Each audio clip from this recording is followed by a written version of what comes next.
फिर करें हम फिर बताएं। पिछले दिनों में जो पढ़ा है, जो सुना है, वो पहले प्रथम स्कंद का अंतिम सूत्र, महाहृद अनुसंधानात्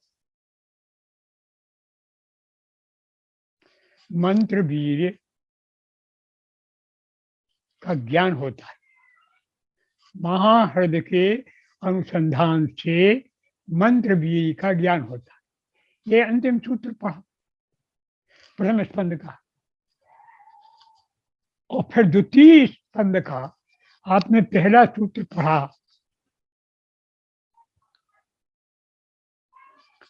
पहले आपने ये पढ़ा, हृदयानुसंधानात्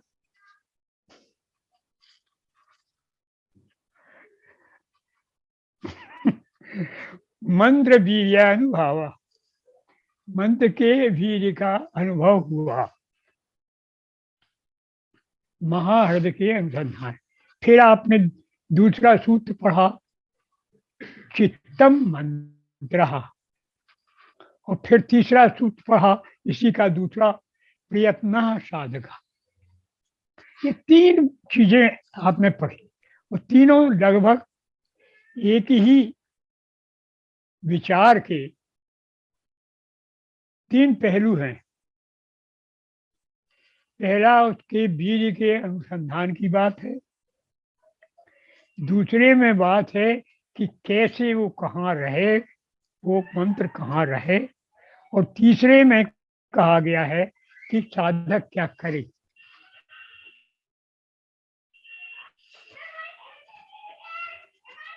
साधक पहले में किस प्रकार की उच्च इच्छा शक्ति हो, फिर दूसरे में ये कहा गया है कि उसका मनस्थिति कैसी हो।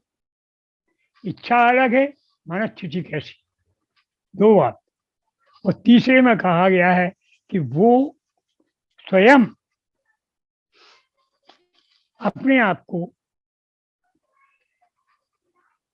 किन साधनों के साथ कार्य करे।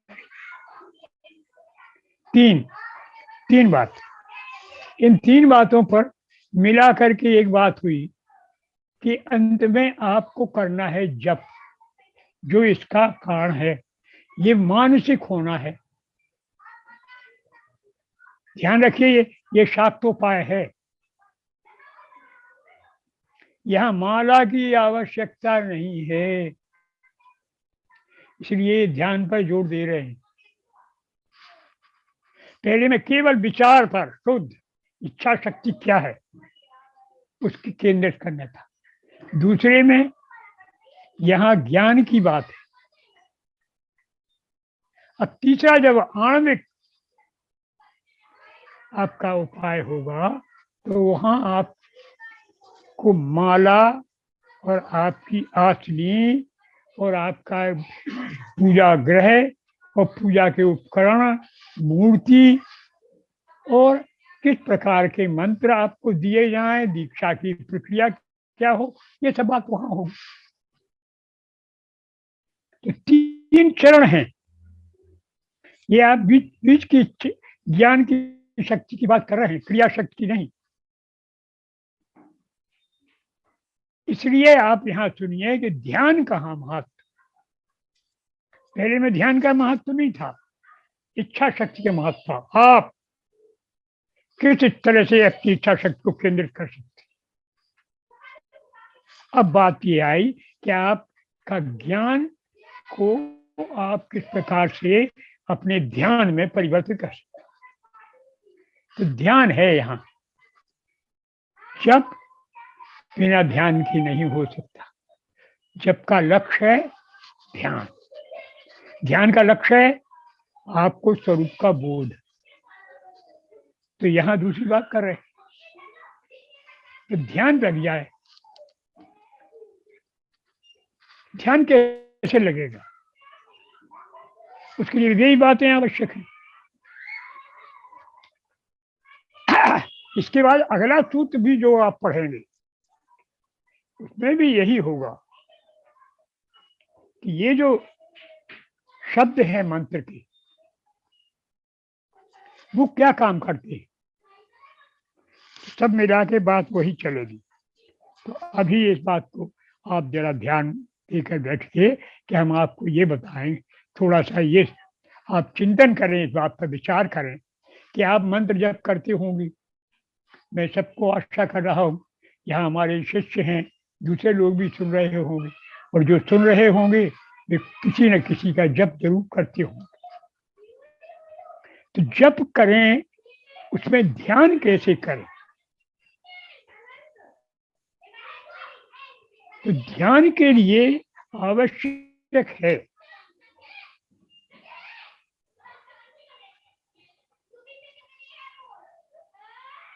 कि चित्तम मंत्र,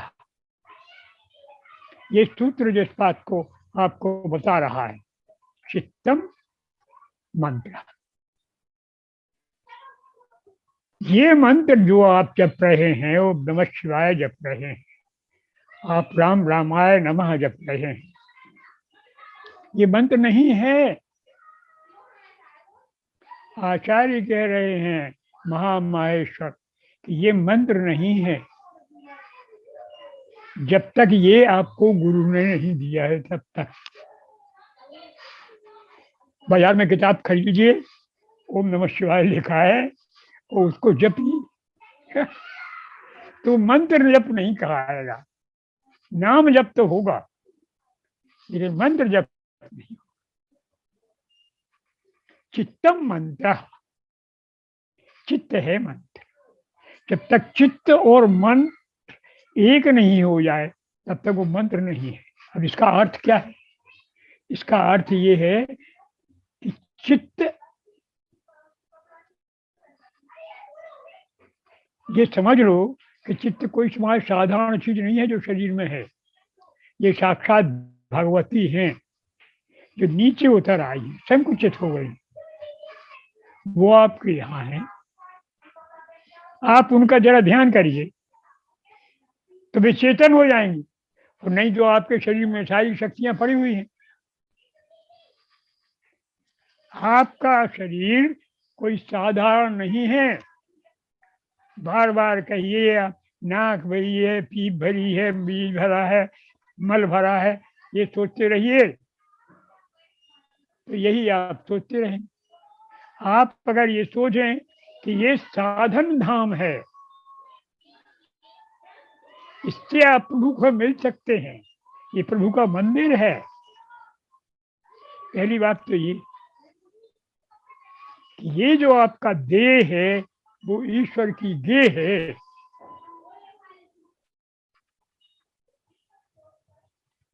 ये देह नीचे से लेकर के ऊपर तक सारे भुवन इसमें हैं। ये आप अपने आप को समझिए कि इसको स्वच्छ रखना है, इसको विधिवत रखना है, इसको ठीक रखना है, स्वस्थ रखना है, और पूरा युवा अवस्था में यौवन हमेशा बन।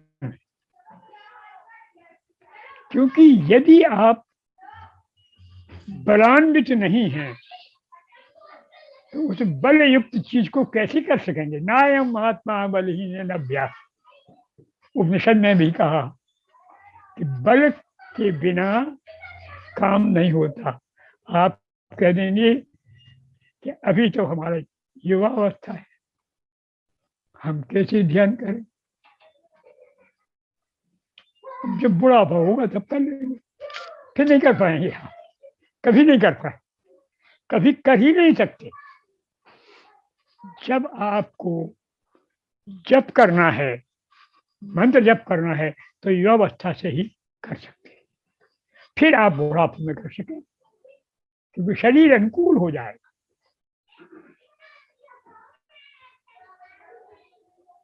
आपके शरीर को अनुकूलता होगी, आप आसन बैठ सकेंगे ठीक से, मेरुदंड सीधा हो सकेगा। पार्वती हैं, मेरुदंड को कहते हैं पार्वती, पर्वयुक्त है, यही तो पार्वती है। पार्वती जो इस पर्वत की शक्ति होती है वो वही मौजूद है जहां इस मेरुदंड की पूंछ है, वही तो कुंडलिनी शक्ति है जो सारे विश्व के सृजन की शक्ति आपके शरीर में मूलाधार में स्थित है। तो आप ये मन में पहले विचार रखिए, ध्यान करने के पहले, जप करने के पहले, कि आपका शरीर अनुकूल है। आप पवित्र देवता के लिए पवित्र देवता आप स्वयं बन गए। देवो भूत्वा देवम यजेत। अगर आप दीन हैं, हीन हैं, पातक हैं, तो मंत्र जप नहीं कर पाएंगे। आप शुद्ध हैं, बुद्ध हैं, प्रकाशमय हैं, ज्योतिमय हैं, तो आप मंत्र जप करेंगे। कोई भी हो, कहीं जन्म हुआ हो, आप किसी योनि में हुआ हो, आप जब ध्यान करेंगे तभी आप ध्यान करेंगे, मंत्र जप करेंगे।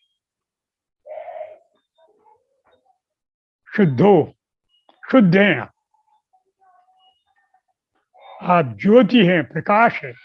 प्रकाश के आप क्या करते हैं? मंत्र जप में सबसे पहले होता है आपका न्यास। न्यास इसलिए होता है कि आप सब अपने अंगों पर मंत्र के जो अक्षर हैं, जो गुरु से मिले हुए हैं, उन अक्षरों को अंगों पर बिछाल देते हो, तब आप जप करने के बैठे हैं, देवता बन गए हैं। अब आप साधारण आदमी नहीं रहे। अब आप घसीटे अगर नाम है तो घसीटे आप नहीं हैं, आप देवता है। भले ही लोग कहते रहे आपको, आप उसमें देवता है। अगर कथूरे नाम है तो आप कथूरे नहीं है पंडित जी, आप उस समय स्वयं दिव्य है। जब तक आप ये नहीं सोच रहे कि आप दिव्य है, तब तक मंत्र आपका काम करेगा नहीं। आपने चाहे आप नवारण मंत्र जपे, चाहे शिव जी का जपे, पहले उसके अक्षरों को आपने मुख्य अंगों पर, अंगुलियों पर, अपने हृदय पर, अपने मस्तिष्क पर, अपनी शिखा पर, कुछ खास अंगों पर आप उन मंत्र के अक्षरों को नहीं आपने रखा है। आपने नहीं सोचा है कि वे अक्षर वहां पहुंच गए, तो मंत्र जप आपका नहीं हो रहा।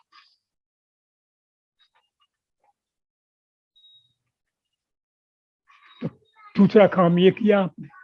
अब जब आप बैठ गए आप, और आपने सोच लिया कि आप देवतामय हैं, अब देवता का ध्यान करें।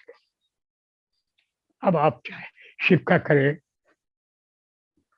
बुद्ध का करें, आप जिन का करें, जो कुछ करें, आप जिस देवता का, जो आपका इष्ट देवता हो, उसका करें, भगवती करें। अब जप करने में क्या करना है आपको? पहले कि जो अक्षर हैं, जो मंत्र के अक्षर है, जैसे मान लीजिए ओम नमः शिवाय, तो ये अक्षर है। इन अक्षरों को चैतन्य करना है। चैतन्य किस तरह करते हैं? प्रक्रिया क्या है? मंत्र चैतन्य की प्रक्रिया क्या है?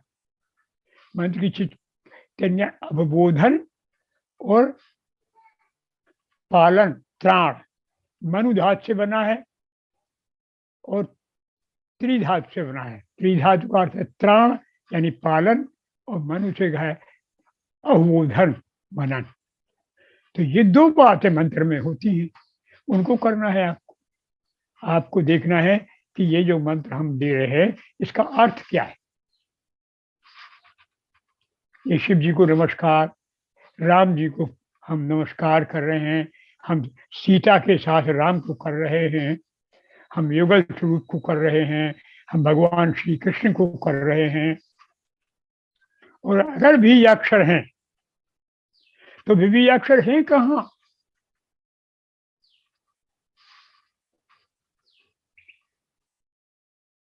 जैसे हमने पहले पूर्व में भी आपको बता चुके हैं कि ह्रीम जो है, मुख्य बीजाक्षर जो है, जिसको आधार बीज कहते हैं, वो हृदय में है मुख्य रूप से। ऐसे वो कहीं भी खींच के आप ला सकते हैं उसको, लेकिन मुख्य निष्ठान उसका हृदय है। उसका रंग भी लाल है, रंग निश्चित है। फिर आप उसको डाल सकते हैं अपनी इच्छा शक्ति से कोई भी रंग, लेकिन मूलतः उसका स्वभाव था रंग लाल है, जैसा कमल होता है, रक्त कमल। इसी तरह क्रीम, उसका रंग नीला है, उसका मूल स्थान है नाभि स्थल, अग्नि की तरह जहां प्रज्वलित है, मूल स्थान है। अहिम, इसका स्थान है श्वेत, मूल स्थान है इसका कंठ का कूप, जहां विशुद्धि चक्र होता है। तो ये स्थान भी गुरु के द्वारा आपको प्राप्त करने रहे। ये जान करके आप जैसे ओम नमः शिवाय कहते हैं, तो नमः शिवाय के जो नाम शिव ये सब हैं, ये क्या है? शिव के कौन से मुख है, किस मुख का कौन सा वर्ण प्रतीक है, ये गुरु से प्राप्त करना। पुस्तक में लिखे हुए से आपका काम नहीं चले, उससे पूछिए, वो बताएगा कि ना कौन सा मुख है, पूर्व मुख है कि दक्षिण मुख है, माँ कौन सा मुख है, शी कौन सा मुख है, वाह कौन सा मुख है, या कहाँ है। वो को आप अंग में रखेंगे, फिर आप ये ध्यान करके, अब शिव को आपने ध्यान कर लिया, अब आप मंत्र का बार बार अर्थ सोचेंगे और जपेंगे। जपेंगे तो क्या होगा? देखिए, आचार्य अभिनव गुप्त ने कहा है कि इस प्रकार जब मंत्र आप जपते हैं तो वो चित्त की रश्मियां बन जाता है, चमकने लगता है। एक दिन ऐसा मिलेगा आपको जब आपका मंत्र आपकी आंखों के सामने स्वर्णिम आभा में चमकने लगेगा। समझ लीजिए आपको अपना स्वभाव प्राप्त, वह दिन आप अपने स्वरूप में पहुंच गए, आपका उद्देश्य पूर्ण हो गया, सारे मंत्र आपके सेवक हो गए, ऐसा कहा है शास्त्रकार। ये कह रहे हैं वसुगुप्त, ये बता रहे हैं आचार्य अभिनव गुप्त। ये लोग महामहेश्वर हैं सब, इनको शिव का आवेश, भैरव के आवेश से युक्त रहती है जब ये बात करती। इनके लिए ये जो लोग महापुरुष हैं, ये सिद्ध पुरुष हैं, उनकी पहचान ये है कि जिनके लिए समाधि और बाहर दोनों एक से हैं। जगत शिव रूप और समाधि में शिव, तो समाधि और बाहर आने में भेद नहीं होता, ऐसे लोग कहलाते हैं महामाहेश्वर। यानी महेश्वर में इनका मन लग गया है, जुड़ गए हैं उससे, खेल कर रहे हैं, सब बात कर रहे हैं, भोजन कर रहे हैं, हंस रहे हैं, बैठ रहे हैं, बात कर रहे हैं, लेकिन जुड़े हैं शिव से। मुस्कुरा रहे, खेल रहे, बच्चे दरवाजे खेल रहे हैं हमारे छोटे छोटे, आनंद है, खेल में शामिल है पूरे तौर पर, क्योंकि वे जानते हैं कि खेल ही आनंद है। ऐसे भी संसार में जुड़ गए हैं, लेकिन वे करता नहीं है, आनंद उनका उसमें है, कर्म में, कर्म में। तो योग कर्म कौशल हो गया, गीता में कहा है कर्म में कुशलता, आप कर्ममय हो गए। तो ये स्थिति अगर हो गई है आपकी, तो कहेगा चित्तम मंत्र, चित्त और मंत्र, मंत्र के लिए ये किया और चित्त के लिए ये किया, आप एक हो गए। अब आप जप करें, तो आपको इस जप से पहला चरण तो ये होगा कि आपको आनंद मिले। दूसरा चरण ये होगा कि आपके कुछ स्थानों पर खुजली होगी। तीसरा है थर्ड, तीसरे तक बात हम बताएंगे आपको। 7 स्टेज है। तीसरे स्टेज पे ये होगा कि आपके, यदि आप संयमी नहीं हैं तो आपकी पुरुषत्व सावधान हो जाएगी, क्योंकि ये शक्तियां आपको उद्वेलित करती हैं। आप अपने आप को संयत रखिए, संसार में रहिए, संसार की तरफ चलिए।